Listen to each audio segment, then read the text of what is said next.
Welcome to the Business Spotlight podcast. My name is Kay Cote, and I'm your host on today's episode. And today on the show, I have Jon Wolfe, CEO and co-founder of Austin Ketamine Clinic, with me as my guest. We're going to be learning about his business, his journey to business ownership, best practices, and challenges that he's faced to give you that inside look to what it's like to build and operate a business. Welcome, Jon. So nice to meet you, and thanks for being on the show today. Absolutely. Thank you for inviting me. It's a pleasure. Of course. Well, before we dive into all things business, I'd love to learn a bit about you. So feel free to share a bit about yourself. All right. Just a small, brief synopsis. Growing up, I was a military kid. We moved around a lot. We finally settled in Round Rock when I was in high school. Went through high school in Round Rock, grew up in the Austin area, went on to start at ACC, became a licensed paramedic. Went on to UT, decided that med school wasn't for me after getting through everything, and worked with the city of Austin as a rescue paramedic for a little over 13 years. Um, Unfortunately, that job takes its toll, and yeah, not everybody can do it for decades on decades. And then that's whenever I had wrapped up my bachelor's degree in EMS, and then I kind of lost focus. I just lost, yeah, my direction whenever I had lost the one thing that I'd been doing forever, and that's all I really knew. So I went back to school like most of us do, and I got my master's in emergency management. And I just happened to stumble into the ketamine industry back in 2018, and they were looking for a paramedic, and I was a paramedic that needed a job, and it was in mental health. And my undergrad thesis and grad thesis were both on first responder mental health and wellness. So that's been a passion of mine throughout my entire career, whether it was EMS or moving into ketamine.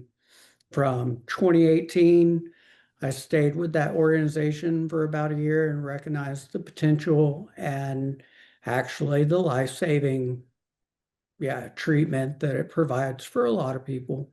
And worked for another organization, helped create a couple other ketamine clinics, and then questioned why I didn't just open one myself. And at the time, my partner was encouraging, and we opened up Austin Ketamine together, or Austin Ketamine Clinic. I should differentiate that because there's also another Austin Ketamine specialist in town. But we opened up late 2019, early 2020, right before the pandemic. So if you want to talk about first-time business owners, small business owners, and challenges, we definitely experienced them. And here we are, like 5.5 years later, and I can't be prouder and more grateful. Wow. Well, thank you so much for sharing your journey. And just like already, feel like this conversation is there's gonna be so much that we uncover. So thank you for sharing that, and giving us a brief on what you're up to. So now you mentioned a business partner. So how is the ownership structure with your partner? Are you currently 50-50, or how does that look for you? So it's important in the state of Texas that one understands that according to the Texas Medical Board, a doctor has to own majority of the organization of the clinic. They've got to own 51%, regardless of what joint ownership that is. And there's some semantics about who can and can't be a minority owner, so on and so forth. But essentially, the way we I messed up when we first organized, and it wasn't set up like that. And I didn't have a doctor as a majority owner, which, yeah, the TMB was not very happy with. And we learned our lesson, especially financially, on that one with legal fees and having to pretty much reorganize the structure. So Austin Ketamine Clinic is doing business under Texas Ketamine Wellness, PLLC. and our supervising physician and medical director, she's actually the one that owns the clinic itself. Between that and the partnership that I have with her, which is Texas Psychedelic Therapeutics LLC, I'm the one that runs the operations through a management agreement. It's about the only, I mean, there's, I think, three different ways you can go about developing an organization and creating it so it's not illegal or breaking Texas administrative code or what have you. But it's really important if it's a medical clinic that a doctor owns 51%. But the co-founder that originally started with me, she and I just consolidated and I bought her out. And that was what enabled me to move on to having sole proprietorship over the LLC and being able to partner directly with Dr. Flume. Okay, so there was an original partner and then you repartnered with Dr. Flume. Okay. Just taking a couple notes. No, you're good. Absolutely. Well, thank you for sharing about that too, because that's something, other business owners probably, especially in this field or in the clinical I situation. would say it's in the top five. Yeah. You don't Yeah. know.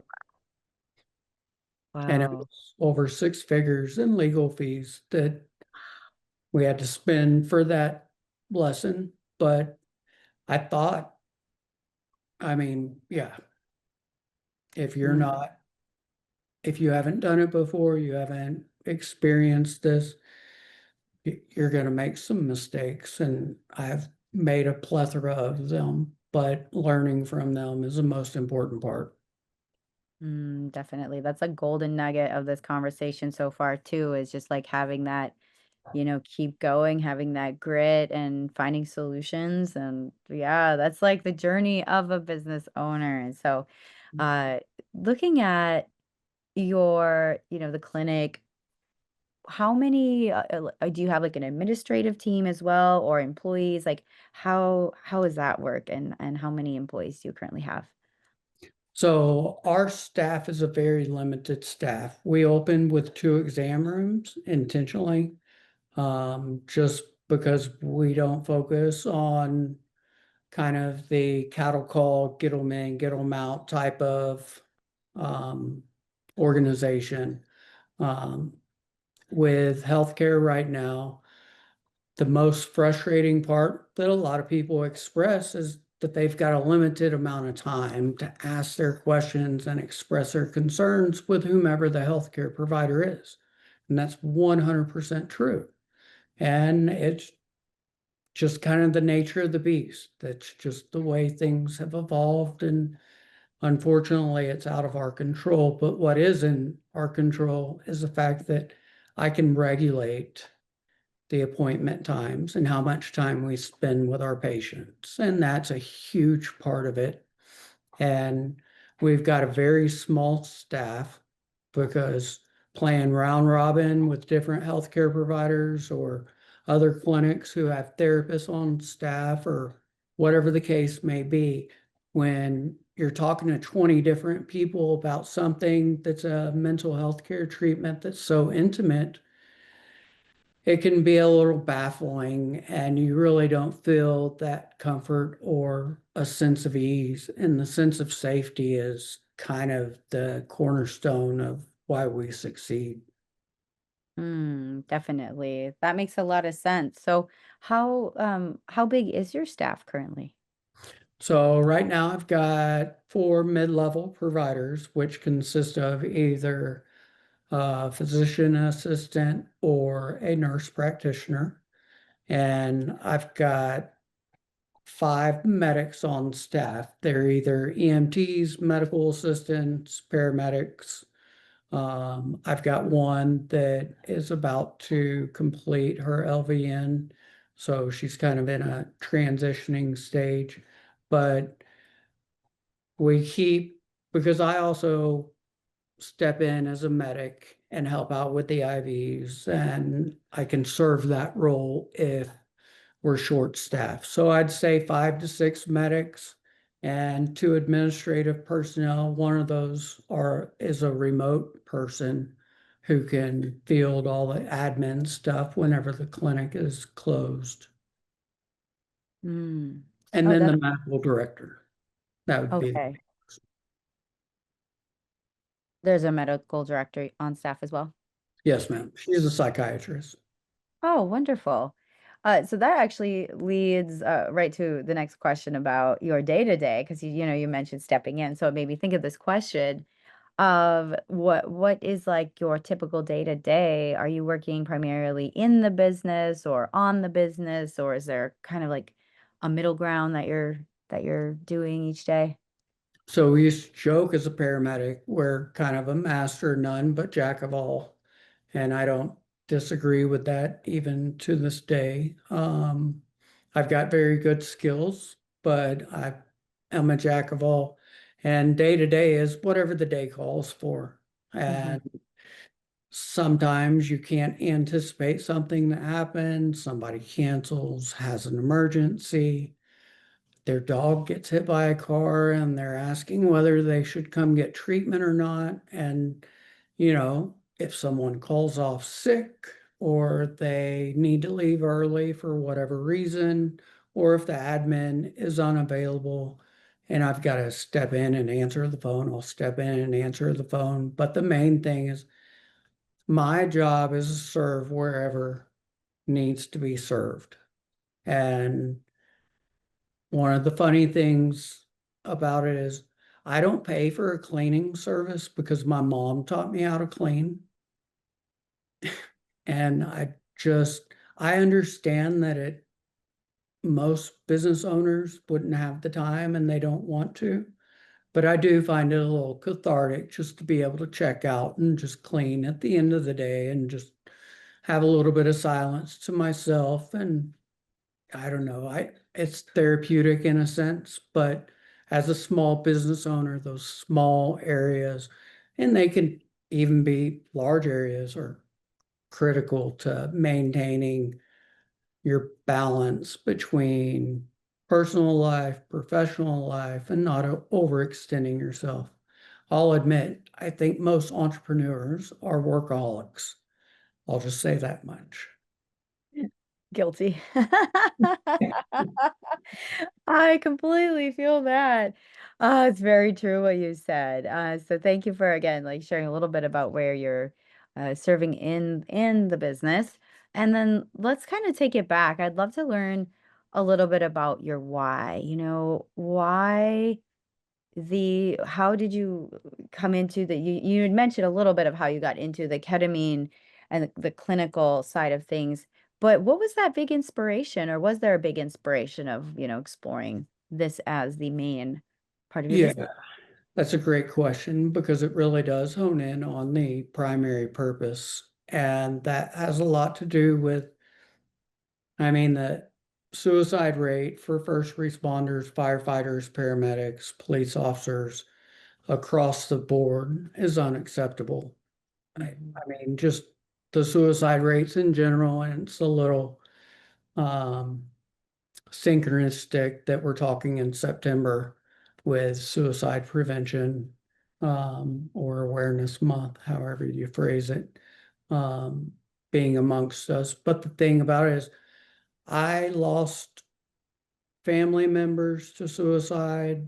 I've lost over a handful. I've lost over a handful of team members that were on my rescue team. We only had a team of 35, which that's a fairly large percentage for such a small team. And there were a lot of other things that kind of just built this motivation for me to fill the gap and help connect the resources with the person in need. And when I was with EMS, I got involved in local government politics. Politics is not for me. I'm not a politician. I am an entrepreneur. I'm going to do it the way I think is best fit based on best practices that have been proven in the industry. And we're not pushing volume. So the most important part is, yeah, just kind of staying true to your own mission and not forgetting why you got into it in the first place. Because you won't work a day in your life if you love what you're doing. That's very true too. And and thank you for sharing your why behind the business. And you'd mentioned like first responders. Is that your primary, like your main client or your, I guess, patients I base? would. Or like who is kind of your target client? Um, my target client's different than our actual clientele, unfortunately. Mm, I am trying my best. Whenever we talk about it, there's a couple things that I'm working on to change that. But currently, most of our clientele are females, probably 40 to 55. mm, okay. And the male female ratio is kind of similar. I'd say it is kind of like a 50-50, give or take 5 to 7%. But it's very close. And the age too. When someone's been struggling for 20 years with depression that hasn't been resolved, they're Mhm. looking for anything and they are running out of options. And unfortunately, that is the population that we serve the most. And it is a population that I try to target, but I also think there's a lot more underserved areas that need to be targeted a little bit better. What are some of those areas that you are referring to? Um, the affordability and accessibility are the two biggest concepts that we started with and we still try to maintain. And it's so hard to maintain something of affordability when you're in the middle of downtown Austin and you're trying to run a business. That is truly challenging. The other part's malpractice insurance. Mm, Malpractice insurance, yeah, it's expensive and there's certain strategies that are employed by other organizations that are larger than us that have sway of influence with lobbyists because we are a threat and we are emerging and we're getting bigger and it works. Sorry, we beat you. But sometimes that influences the insurance industry because if you can't get malpractice insurance, you can't open a clinic. mhm. Mm. So those are some of the challenges that you're facing right now. Is that like impacting kind of your profit margins or, because to keep the lights on in the business, or is there a certain kind of clientele that you're looking to target like as an addition to who you're currently The serving? first responders, First responders, yes. medics, firefighters, and actually, I would like to see more non-Caucasian patients Mhm. because that affordability factor goes all the way across the board. And Caucasians are not the only people that suffer from mental health illness. That's very important that you brought that up. Thank you for sharing that. Just for essence of time, um, I'd love to see because I mean, I could really deep dive into this with you. But just for essence of time to get into kind of like where you see the company growing to in the next 3 to 5 years, where do you want to be in the next 3 to 5 years? So currently what we're working on is expansion to a second clinic. And that second clinic is going to be nearby just for logistical planning purposes. It'll just make it a little bit smoother Mhm. because when you initially open it, you can share staff. Um, we're finally incorporating our nonprofit, which is hashtag painting for PTSD and the Wolf Foundation. Mm. And that's that was my bread and butter, and that's the legacy that I want to leave after everything's said and done. So whenever we get to that point, I will be extremely ecstatic if that continues and is able to get back to the community, whether it's just subsidizing treatments, um, giving scholarships, or just putting on community events. Whenever I worked for EMS, we had a community outreach program that we all had to volunteer for because it wasn't in the budget. But that's one of the things. And I am writing a book that's from ketamine to or from code blue to ketamine. Mm. And that is kind of yeah, it's going to be an emotional book. So I will say that ahead of time. And that's kind of how I am sharing my stories that I've experienced because the power in growth is in one story, especially if you've got a success story. And let me say this, one that you didn't pay for, their testimonial. Mm. Mhm. It's extremely important on our business ethics because the moral compass is what guides our operations and protocols along with best evidence practices. But within the next 3 to 5 years, the growth for the industry is just over the top. We're Mhm. already adding additional services, but the metric on how far we grow or how fast we grow and how much money we make is going to be based off the service that we're giving to our patients. If that Mhm. sacrifices, everything else gets put on pause. Whether it was the 3 year plan, it may be the 10-year plan at that point, but sustainability is the most important factor. If you continue to keep pushing forward, you'll eventually turn a profit. And fortunately, I don't have any outstanding debt. Mhm. There's zero that besides my rent and utilities monthly, but that was the other thing. Start lean, do, yeah, do all your homework, do your research, and don't open during a pandemic. That, yeah, that's definitely was, such a interesting time and challenge for businesses. And, kind of looking at, you mentioned a few great things here that you're working on and building. I want to ask you a question about it's thinking about like if you had a magic wand and Mhm. you could rapidly improve one aspect of your business, what would it be? It'd be the nonprofit organization because that's what's going to help fund scholarships and subsidies for patient care. And it also is going to help fund us being able to do community outreach events.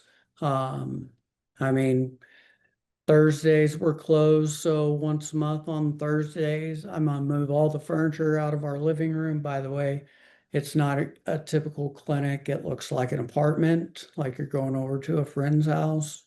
But I promise you, once you go in the exam room, you'll be like, all right, they know what they're doing. They've got legitimate equipment and everybody's professional, clinically speaking. But yeah, just being able to do that and then open up a couple other locations because that's the accessibility. And when we opened, there were only 4 other ketamine clinics in Austin, and now there's over a dozen.